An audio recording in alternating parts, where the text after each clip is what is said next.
Herzlich willkommen zur heutigen Präsentation. Heute befassen wir uns mit einem bekannten Ausschnitt aus einem weltberühmten italienischen Film. Der Film heißt La vita è bella auf Italienisch oder Das Leben ist schön auf Deutsch. Der italienische Schauspieler Roberto Benigni spielt nicht nur die Hauptrolle, sondern er hat das Drehbuch auch geschrieben. Ich sage euch, es wird spannend. Legen wir los. Ein Vater und sein Sohn kommen durch die Tür der Schlafbarachen eines Konzentrationslagers, eines KZs. Der Sohn ist ganz jung und hat ganz viel Angst. Die anderen KZ-Häftlinge in den Schlafbarachen schauen nach vorne zum Vater und zum Sohn. Die Lage ist ganz ernst. Der Vater ist humorvoll und kreativ. Er versucht, die Situation mit Humor und Kreativität zu überwinden.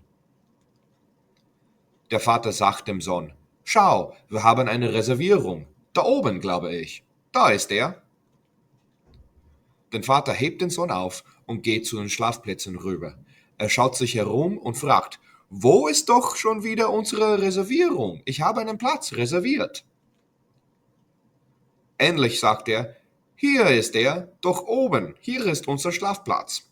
Und er setzt seinen Sohn auf den Platz hin. Einige andere KZ-Häftlinge schauen zu. Der Sohn fühlt sich noch immer ziemlich unsicher. Der Vater erklärt ihm, dass das Ganze alles nur ein Spiel ist. Sie müssen mutig sein, weil die erste Person, die 1000 Punkte kriegt, gewinnt nämlich einen Panzer. Plötzlich erscheinen 3 KZ-Wächter in den Schlafbarachen. Einer fragt: „Gibt es hier einen Italiener, der Deutsch spricht?" Der Vater versteht gar nichts davon und er fragt einen anderen Häftling, was die Männer gerade gesagt haben.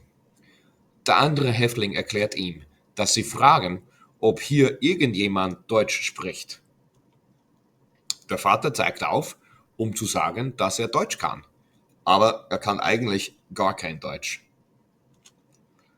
Der eine KZ-Wächter, der die Frage ursprünglich gestellt hat, ruft den Vater nach vorne. Und der Vater geht nach vorne zu den KZ-Wächtern hin und der andere Häftling, der Deutsch eigentlich versteht, schaut ganz verwirrt zu. Was wird wohl passieren? Der Sohn steht hinten und schaut auch ganz intensiv zu. Die Situation ist ganz ernst. Der KZ-Wächter, der einer, der die Frage ursprünglich gestellt hat, wer da Deutsch kann, er erklärt die Regeln des KZ-Lagers. Es sind viele grausame Sachen, die er sagt. Er erklärt zum Beispiel, dass wer auch immer die Regeln bricht, sofort hingerichtet, erschossen, getötet, ermordet wird. Also wer Regeln bricht, stirbt, wird getötet. Der Vater versteht nichts davon, was der KZ-Wächter sagt. Und er kann auch nicht dolmetschen. Stattdessen erklärt er einfach andere lustige Fantasiespielregeln. Zum Beispiel, er sagt: „Wer auch immer die wenigsten Punkte hat, muss ein Schild am Rücken tragen, wo blöder Esel draufsteht."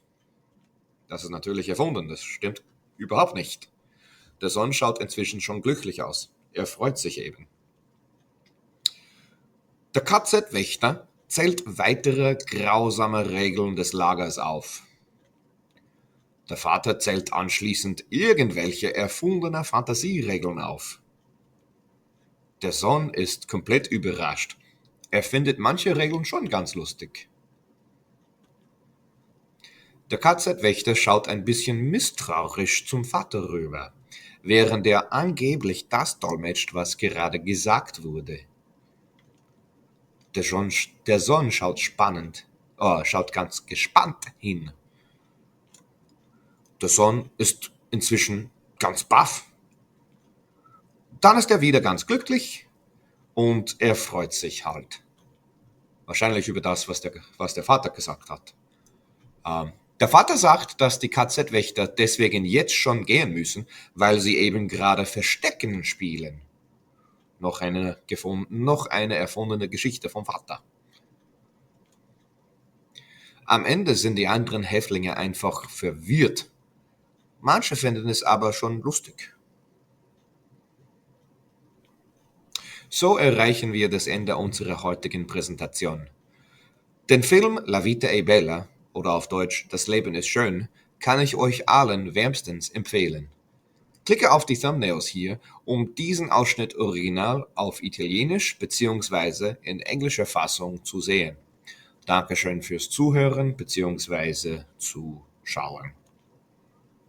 Ich wünsche euch allen einen ganz schönen Tag noch.